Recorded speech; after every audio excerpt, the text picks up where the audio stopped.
2 দিনের সফরে ঢাকায় নেমেছেন পাকিস্তানের উপপ্রধানমন্ত্রী ও পররাষ্ট্রমন্ত্রী ইসাক দার। দুপুর 2টায় হজরত শাহজালাল আন্তর্জাতিক বিমানবন্দরে এসে পৌঁছাচ্ছেন তিনি।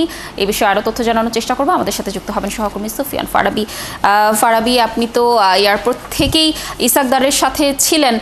তার আসলে এই সফরের কর্মসূচির ব্যাপারে আপনার কাছে কি কি তথ্য রয়েছে? রাজনৈতিক দলগুলোর সাথে আলাপের কথা রয়েছে, সেই সাথে কাল তো পররাষ্ট্র সচিব এবং উপদেষ্টার সাথেও একটি কথা চলছে। এই বিষয়ে কি কি তথ্য রয়েছে জানাবেন।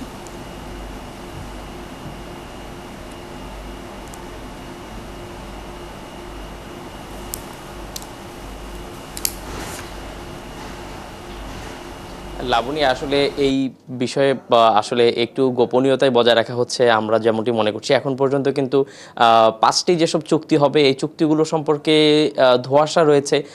স্পষ্ট করে বলা হচ্ছে না আসলে কোন কোন বিষয়গুলোতে চুক্তি হবে। তবে আমরা জানতে পেরেছি বিভিন্ন মাধ্যমে যে অনারেবল ভিসা এবং হচ্ছে কিভাবে দুই দেশের মধ্যে বাণিজ্য ঘাটতি কমানো যায় এবং বাণিজ্য বৃদ্ধি করা যায়।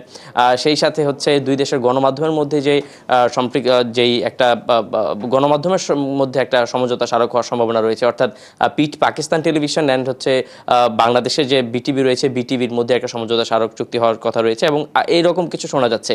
তবে সুনির্দিষ্টভাবে বলার সুযোগ নেই যে আসলে কোন কোন বিষয়ে চুক্তি হচ্ছে এবং কোন কোন বিষয়ে চুক্তি হচ্ছে না। সেই সাথে পাকিস্তানের সঙ্গে বাংলাদেশের সরাসরি কোনো বিমান যোগাযোগের ব্যবস্থা নেই। সেটি চালুর বিষয়ে ইসলামাবাদের বিশেষ আগ্রহ রয়েছে এবং সেজন্য তারা আসলে এই বিষয়টি আলোচনার মধ্যে আনবেন। এবং কিন্তু কবে নাগাদ সেই বিষয়ে কোনো আলোচনা হবে বা কি বিষয়ে এই চুক্তির মধ্যে থাকবে কিনা বিষয়টি এখনো পর্যন্ত চূড়ান্ত হয়নি।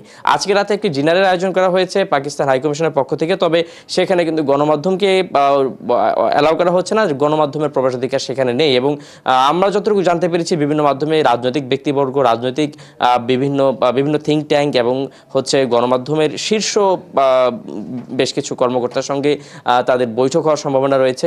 তবে সেখানে কি বিষয়ে আলোচনা হবে বা কোন বিষয়গুলো প্রাধান্য পাবে সেই বিষয়গুলো কিন্তু আমাদেরকে এখন পর্যন্ত তারা কোনো কিছু জানানো হয়নি। কিছুক্ষণ আগেই পাকিস্তান হাইকমিশন থেকে একটি বিবৃতি পাঠানো হয়েছে। সেখানে বলা হয়েছে যে তিনি পররাষ্ট্র উপদেষ্টার সঙ্গে বৈঠক করবেন, প্রধান উপদেষ্টার সঙ্গে বৈঠক করবেন এবং তিনি এই বাংলাদেশে বিভিন্ন ক্ষেত্রে যারা হচ্ছে গুরুত্বপূর্ণ ভূমিকা রেখেছেন, গুরুত্বপূর্ণ দায়িত্ব রয়েছেন তাদের সঙ্গে বৈঠক করবেন।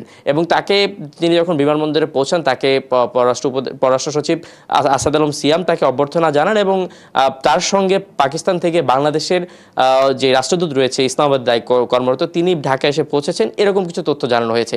অর্থাৎ আসলে কোন বিষয়গুলো চুক্তি হতে যাচ্ছে এবং কোন বিষয়গুলো মূল আলোচ্য বিষয় হিসেবে থাকছে সেগুলো কিন্তু সুনির্দিষ্ট করে বলা এখনো কিছুটা ধোঁয়াশা রয়ে গেছে।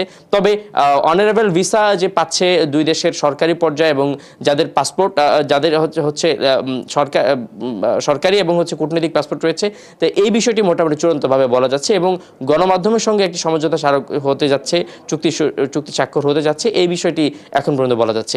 এর বাইরে আগামীকাল তিনি পররাষ্ট্র উপদেষ্টার সঙ্গে বৈঠক করছেন এবং প্রধান উপদেষ্টার সঙ্গে বৈঠক করছেন, এতটুকু সুনির্দিষ্টভাবে এখন পর্যন্ত বলা যাচ্ছে। ফারাবি, ধন্যবাদ আমাদের সাথে যুক্ত থাকার জন্য। নিশ্চয়ই ইসাক দারের বাংলাদেশ সফরের আরও তথ্য আমরা আপনার মাধ্যমে সংবাদ সংযোগগুলোতে দর্শকদেরকে জানানোর চেষ্টা করব। দর্শক যুক্ত ছিলেন আমাদের সহকর্মী সুফিয়ান ফারাবি।